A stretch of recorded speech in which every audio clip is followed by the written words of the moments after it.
เดี๋ยวกินข้าวกินก้อนกินข้าวก่อนยังกินยาเนาะอ้าวมาเนาะนี่ยาดีไข้ยาดีเป็นหวัดดีเจ็บหัวกินเนาะ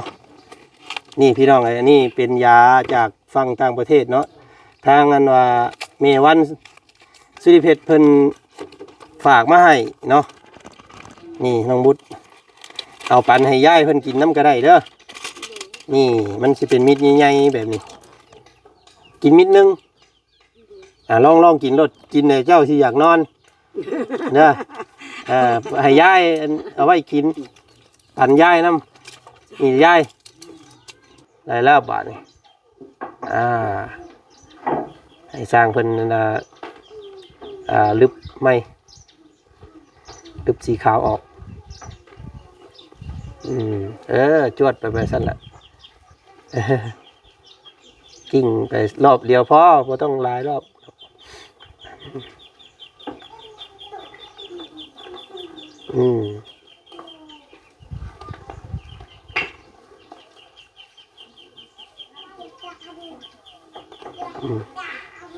งาม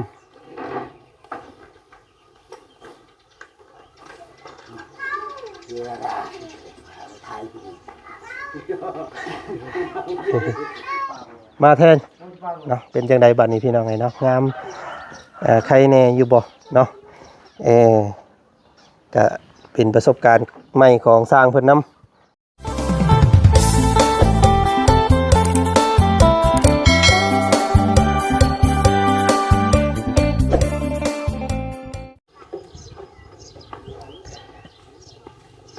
เนาะตัดภาพบรรยากาศมาทางบ้านน้องบุษบาตาคมบัดที่นี่พี่น้องเลยเนาะสร้างเพิ่นกำลังพักเที่ยงอยู่บ่พี่น้องเลยเนาะมิดสมอยสมีมื้อนี้กระโบพักแล้วไฟดับก่อนไฟดับบ่โดยพี่น้องเลยเนาะก็เลยยุติบาดนี้ยุติสบายดีสร้างสบายดี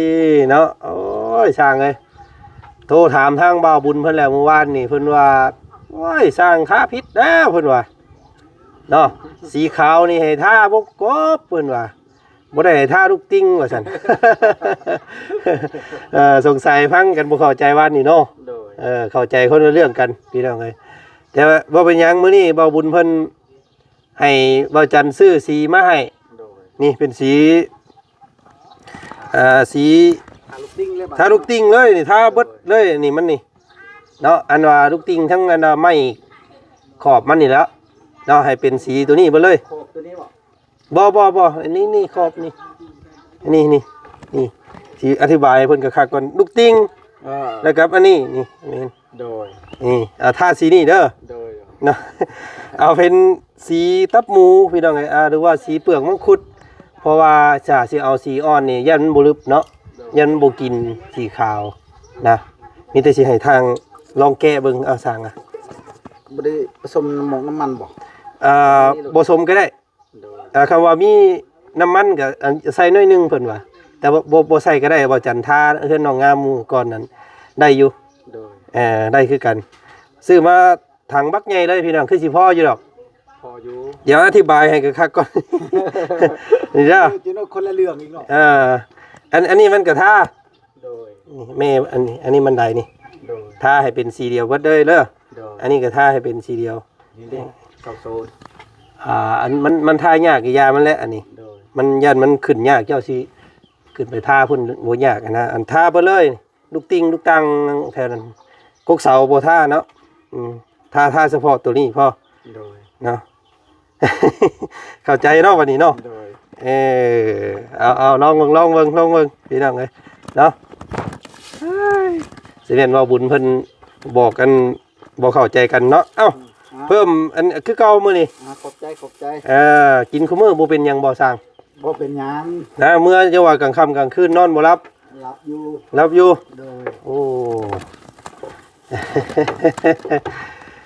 โอ้ยสร้างไงเพิ่น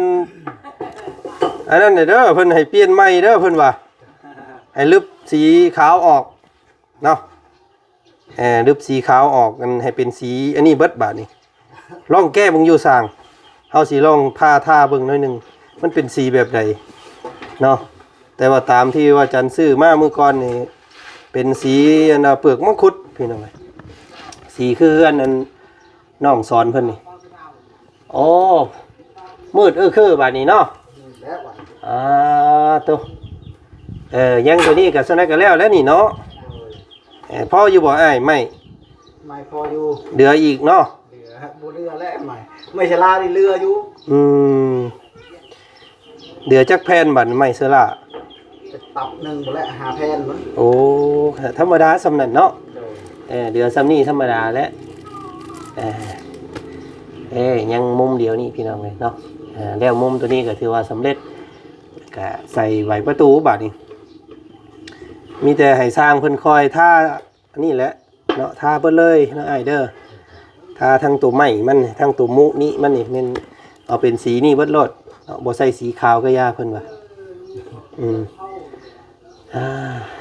ส่วนขอบประตูนี่สิบ่ให้เพิ่นย้อมก็ย่านมันเปื้อนเนาะเพราะว่าปกติน่ะสิย้อมเป็นอันนั้นนี่นะทางเมื่อวานนี่อันนี้อาจารย์ซื้อมานี่พี่น้องครับตัวไรขอบมุงมันเข้ายากเอาตัวนี้เอาตัวน้อยเมื่อวานนี่บ่บุญแล้วอธิบายว่าสีขาวให้ท่านี่ ให้ท่าวงกบขอบวงกบนี้สีขาวสีตัวน่ะสีลูกติ่งนั่นท่าอันตัวสีไม้นั่นที่ชื่อเจ้าท่าอันบานประตูนั่นคำมันเดือสีท่าเลยให้ท่าตัวนี้เราบอกกันนะซีเมนชื่อเจ้าบ่เข้าใจเนาะสีเล็กแน่นสีเข้มสีตะหมูเอาไม้มาค้นก่อนค้นให้มันเข้ากันก่อนจังเอามาท่าเอาอย่างห้องก่อนเด้ออย่ามันเปื้อนพี่น้องเลย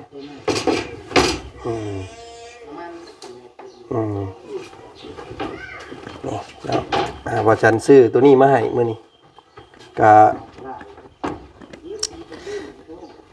โอ้เดืออีกอันนี้นะเดี๋ยวก็เก็บไว้เดี๋ยวเอาไว้เฮ็ดอย่างอื่นอีกเนาะเพราะว่าโอ้ถังใหญ่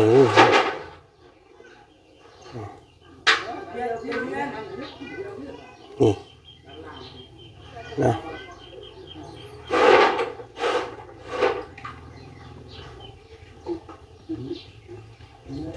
นี่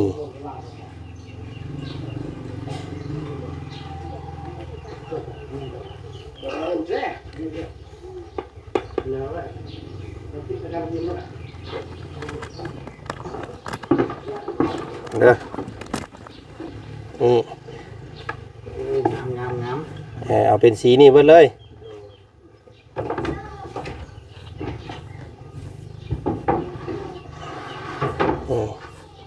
เนาะเป็นอันสีเปลือกมังคุดลึบสีขาวได้อยู่ดอกเนาะ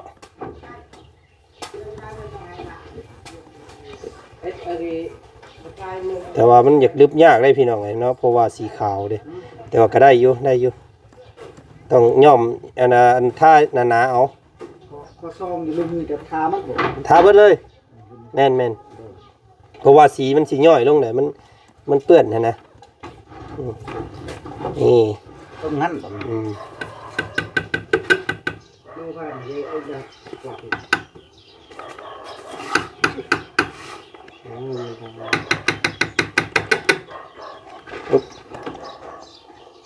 เนาะ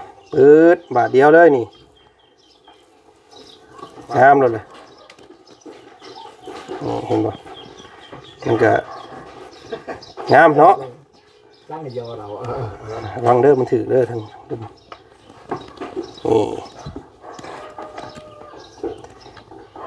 มีแต่บ่อยากให้ท่ากระยาตัวเทิงมันบ่อยากให้ผ้าท่าก่อนให้ท่าตรงนี้ก่อนเนาะมันจังบ่ถึกเสือเฮา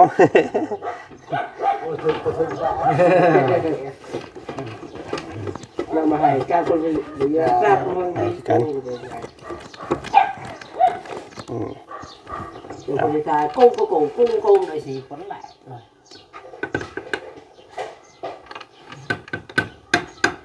ที่เราเพิ่นคอยท่าพอสร้างเพิ่นกับบัวคอยถนัด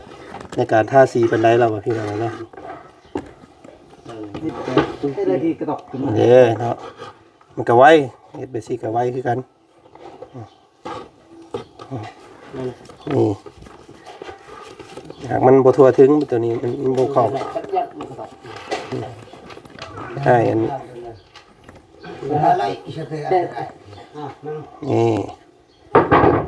งามเลย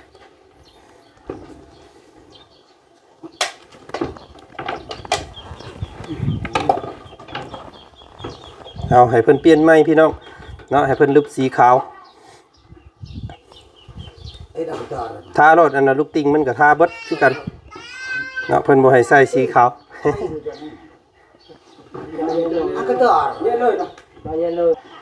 ลูกติงนี่ต้องเอาแปรงน้อยๆนี่มันจังเข้าซอกร่องมัน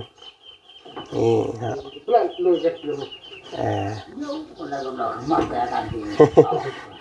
เป็นสีเข้มพี่น้องเลยสีเปลือกมังคุดเนาะคือสีพออยู่เนาะไอ้เนาะพออยู่ดอกเพิ่นประสบการณ์ใหม่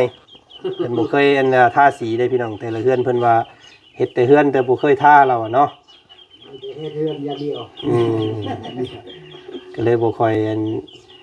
ฮู้เรื่องสีพอปานใดนะเวลาเรากรอบก็คือลืมมันกรอบอยู่นะกระลากรอบ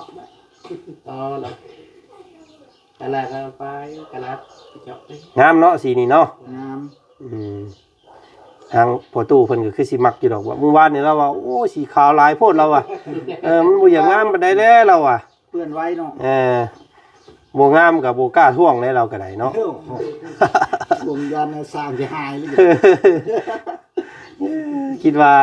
าบ่บุญเพิ่นบอกให้เฮ็ดซิดอกเนาะเพิ่นว่าโอ้ยบ่ได้แม่นว่าซั่นบ่ได้อันนั้นให้สร้างเพิ่นสีขาวให้ทาบ่กบเพิ่นก็เข้าใจผิดกันเนาะด้วยแล้วก็จะเปลี่ยนจ้ะเย็นๆเราชุดเน็ตจะเอาเราไว้ก็เราต้องเล่นจนวีอ่ะตัวให้เรียนเดี๋ยวให้สร้างเพิ่นท่าก่อนยังเฮาจังมาอัปเดตเบิ่งพี่น้องเนาะว่าสิเป็นจังไดเพิ่นสิงามขึ้นกว่ามันก็ขึ้นกว่าสีขาวอยู่ดอกเนาะเพราะว่าสีขาวนี่มันอยากจืดเวลาเฮาเบิ่งเนี่ยมันอยากเปื้อนไว้อีกเวลาเด็กน้อยจับเนาะบัดอนาคตแล้วได้ลูกได้หลาน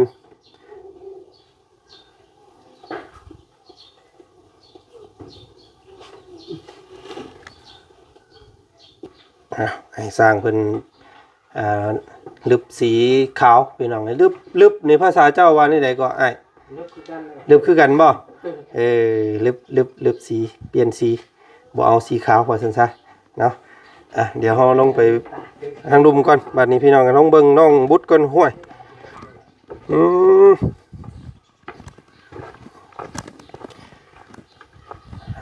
เฮ็ดไปสั่งอยู่เด้เอ้าเป็นอีหยังอันนี้คือติดหน้าผากบ่เจออยู่ไปแท้นี่เป็นอีหยังเจ็บหัวบ่สบายบ่เป็นไข้แล้วหั่นพี่น้องเอ้ยเนาะกินยาแล้วเอ้ายังบ่ได้กินยาอ้าวเงินค่อยชื่อนี่เอ้าเงินเจ้าบ่เงินน้องวุฒิบ่มีบ่บ่มีเงินเอาไว้อยู่น้ำเอ่ยไปทางหายมื้ออันว่าบุญเอาให้นะเอาไว้น้ำชื่ออย่าเป็น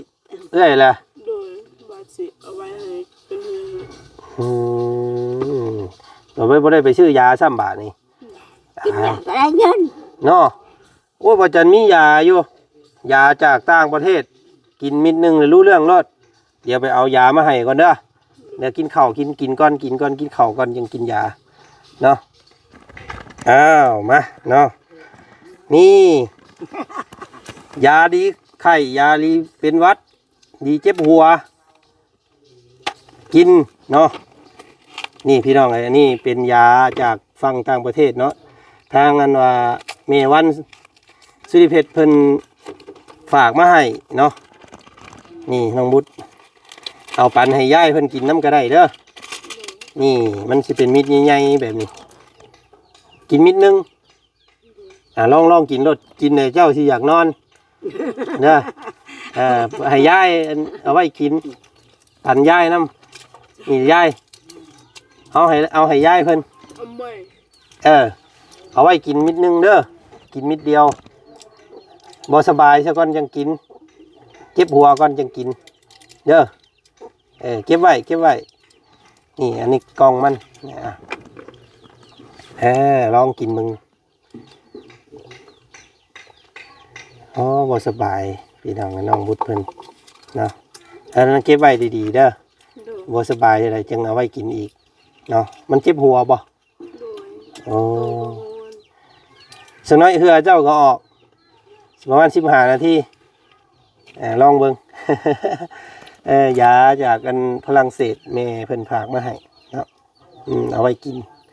เป็นเจ็บหัวตัวร้อนบ่สบายอ้ายกำลังให้สร้างเพิ่นลึบสีใหม่อยู่ซื้อสีใหม่มาลึบมันสีขาวมันหลายป้าลุงหลายคนว่ามันบ่งามเพิ่นว่าเนาะ โดย ทางบ่บุญเพิ่นบอกเมื่อวานนี่สร้างเพิ่นเข้าใจผิดพี่น้องเอ้ยเนาะก็เลยลึบสีใหม่ซื้อมาใหม่แล้วบ่บุญเพิ่นฝากเงินมาให้ให้ซื้อสีเนาะอาจารย์เอาสีเข้มๆมันจังลึบว่าซั่นซะเนาะคำว่าสีจางนะมันลึบสีขาวยากพี่อันนี้คักอยู่อันนี้พี่น้องเอ้ยเนาะถูกต้องตัวนี้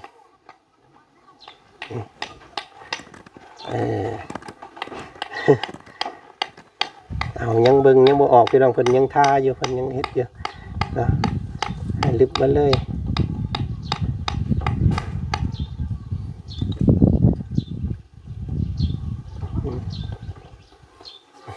มันอยากทายากเนาะเพราะว่ามันเฮาบ่ได้ทาก่อนตะกี้อยากทายากเลย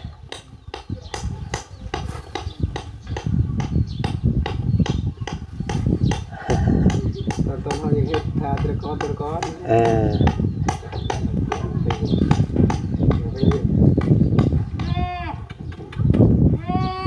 เอาตัวนั้นนะถ้าตัวข้างลุมพี่ก็ได้ลงมาเอาบันไดกาดข้างลุมพี่เจ้ามันบ่อยากเข่าซอกมันบันไดก้มท่าก่อนท่าแบบนั้นก็ได้มันจึง มาเป้าหนึ่งในนาทีมาเป้าหนึ่งเหมาะนะตัวอะไรมันก็ลึบอยู่เนาะมันกินอยู่เนาะกินอยู่นี่นี่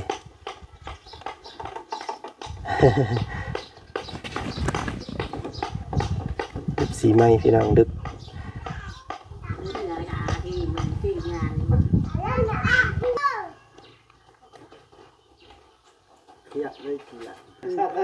เผื่อแล้วนี่เป็นเป็นสีท่าสร้างเนาะโมเมนต์สร้างท่าสีไอ้ดีได้เห็ดกับสีเนี่ยมันอยากเปื้อนเราได้เนาะ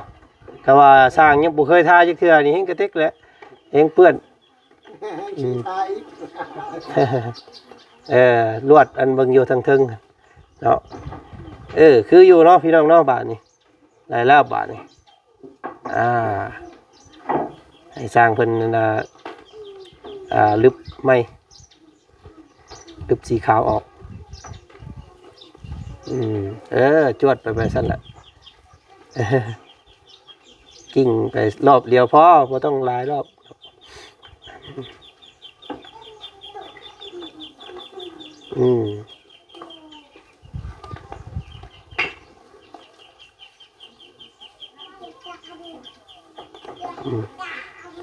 งาม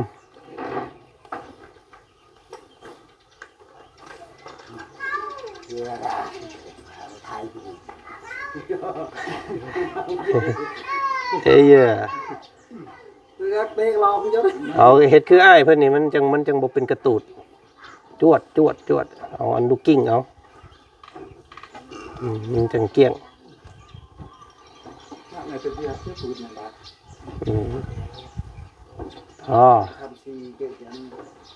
เรียบร้อยแล้วทางนี้เอางามบาดนี่พี่น้องเลย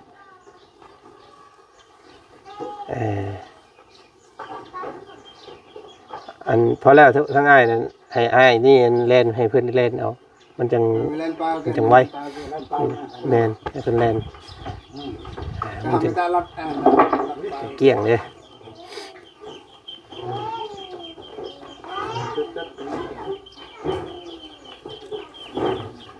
เล่นมาเอา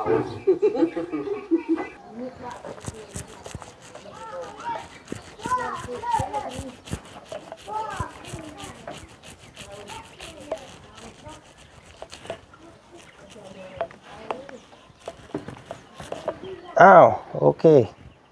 งามบาดนี่เนาะเอามืดคือบาดนี้พี่น้องเอ้ยจากสีขาวเป็นสีมืดเด้อบาดนี้เนาะ ขาวกับอันสีมืดตัวใดไปกว่ากันพี่น้องฮะตัวนี้แหละส่วนหลายเพิ่นเฮ็ดกันเนาะลูกติงเฮือนแต่ละหลังเพิ่นนิยมเอากันเฮ็ดนะมันก็นานเปื้อนแน่เด็กน้อยจับก็บ่เปื้อนบาดเนาะให้อ้ายเพิ่นเอานั่นท่าเอามันจังไว งามบ่สีนี่เนาะเป็นสีตับหมูสีเข้มๆเนาะ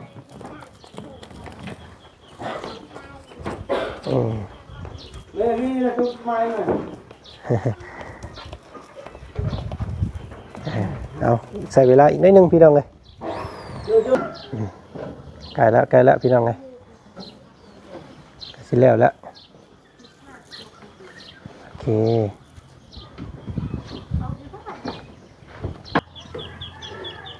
เนาะโอเคพี่น้องเลยกะสีออกมาเป็นรูปร่างลักษณะแบบนี้บาดนี่เนาะสีขาวหายไปเนาะ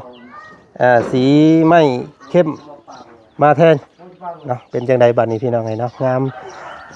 ใครแน่อยู่บ่เนาะก็เป็นประสบการณ์ใหม่ของสร้างเพิ่นนำสร้างเพิ่นก็บ่เคยทาสีว่าซั่นพี่น้องเลยเนาะก็โอเคแล้วสำนี้ก็เนาะได้แล้วรายการสำเร็จพี่น้องเรามีแต่ให้เพิ่นทาบันไดนะช่วงเพิ่นสิกลับบ้านเด้อให้เพิ่นทาเนาะอันขันบันไดนี่ทาไปเลยนี่ลาดไปเลยลูกติงเนี่ยมื้อนี้ก็ทาคือกันเนาะคิวกุ้มบาดนี่น้องเอ้ย เดี๋ยวเก็บมุวันนี้เนาะไปเลยใครอยู่ดอกเพิ่นเอาแนวห้องอยู่บ่ได้เปื้อนนี่เนาะงามโอเคพี่น้องเนาะสำหรับคลิปนี้บ่าวจันทร์ขอตัวก่อนเจอกันอีกคลิปหน้าแล้วกันคลิปนี้ขอตัวลาก่อนเนาะกลับบ้านก่อนบ้านนี้พี่น้องเนาะให้สร้างเพิ่นเปลี่ยนแปลงสีเล็กๆน้อยๆมื้อนี้พี่น้องเลยเนาะก็แก้ไขได้อยู่ยังบ่ถึงขั้นว่าไปลายเนาะมีแต่ให้เพิ่นเฮ็ดเวียกติดไปประตูบัดนี้พี่น้องเลยเนาะสิ่งงดงามซำใดเดี๋ยวติดตามเบิ่งกันอีกเด้อมื้อนี้บ่าวจันทร์ขอตัวก่อนเนาะสวัสดี กาcái đây tu lẹ ăn bao à bắt đầu phép đây Nó lừa, nó lừa, nó lừa,